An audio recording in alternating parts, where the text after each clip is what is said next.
आपको यदि शिक्षा व्यवस्था सुधारनी है तो आप शिक्षकों की गुणवत्ता, विद्यार्थियों के जो है अनुशासन, इन चीजों पर ध्यान दें। आप कोर्स करिकुलम बेहतर बनाएं, आप शिक्षकों को प्रेरित करें कि आपको क्लास आना है और अच्छे ढंग से पढ़ाना है। आप उन चीजों पे उनको अनुशासित करने का प्रयास करें। विद्यार्थियों का स्कूल में अटेंडेंस की आपने बात करी, वो बड़ी अच्छी बात है। शिक्षकों के अटेंडेंस की बात करी, वो बड़ी अच्छी बात है। और भी लोगों को जोड़ें जो हमारे देश में विदेश में फैले हुए लोग हैं बिहार से, जो कि शिक्षा के क्षेत्र में बहुत अच्छा काम कर रहे हैं। आप उनको जोड़िए, उनको बुलाइए, उनसे मदद लीजिए, शिक्षा व्यवस्था में सुधार होगा। नहीं, यदि आप सुधार के लिए कोई आप ऐसा निर्णय लेते हैं और सुधार के लिए आप यदि कहते हैं कि भाई देखिए बच्चों का अटेंडेंस अनिवार्य है, शिक्षकों का अटेंडेंस अनिवार्य है, शिक्षा की गुणवत्ता पर आप ध्यान देते हैं, या जो आपके यहाँ मिड डे मील स्कीम चलता है उस पर आप ध्यान देते हैं, बच्चे कैसे लगातार स्कूल अटेंड करें, तो ये तो बड़ी अच्छे सराहनीय कदम है। लेकिन आप जब ऐसे काम करते हैं कि भाई अप्रत्याशित ढंग से आपने ये कह दिया कि इन पर्व त्योहार में छुट्टियां नहीं दी जाएगी, आपने जनता के धार्मिक वो जो भावना है, वो जो हमारा जोश है, उसको आपने कहीं ना कहीं आहत कर दिया।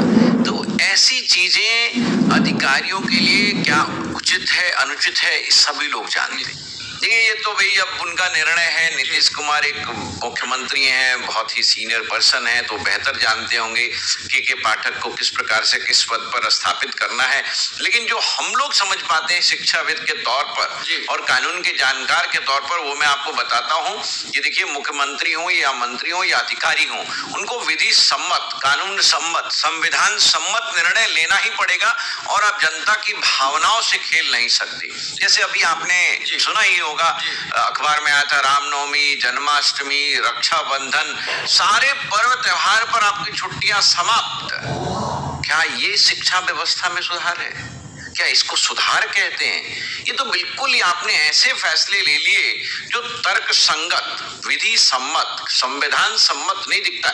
आपको पता हो, मैं आपको बताऊं, हमारे एक निगोशिएबल इंस्ट्रूमेंट एक्ट होता है, उसमें सेक्शन 26 होता है हमारे विधि व्यवस्था में। उस सेक्शन 26 में छुट्टी का अधिकार होता है। अभी मैंने कहीं अखबार में पढ़ा कि उन्होंने गांधी जयंती के 2 अक्टूबर की छुट्टी भी समाप्त कर दी।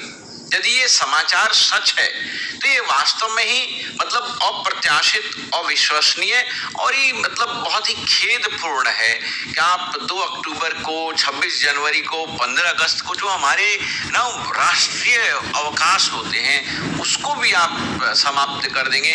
तो ये मुझे शिक्षा व्यवस्था में सुधार तो कहीं से नहीं दिखता। अपने निर्णय लेने पड़ेंगे, उसके लिए सरकार को और सरकारी अधिकारी को और हमारे आपके जैसे लोगों को, सभी को मिलकर कार्य करना पड़ेगा।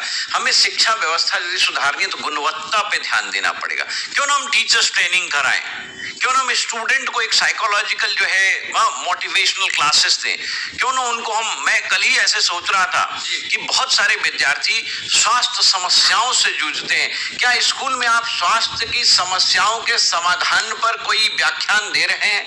क्या पर्यावरण, अभी हमारे आपको पता होगा COP 28 UAE में होने वाला, क्या हम बिहार के विद्यार्थियों को या हिंदी भाषी के क्षेत्रों के विद्यार्थियों को, स्कूली विद्यार्थियों को शिक्षा देने का पर्यावरण कितना आवश्यक है, हमारे लिए स्वच्छ हवा, स्वच्छ जल कितना आवश्यक है? जो चीजें होनी चाहिए वो हम नहीं कर रहे। हम ऐसे संकेत वाले काम कर रहे हैं ये इंडिकेशनल वर्क है, ये रियल वर्क नहीं, सब्सटेंटिव वर्क नहीं।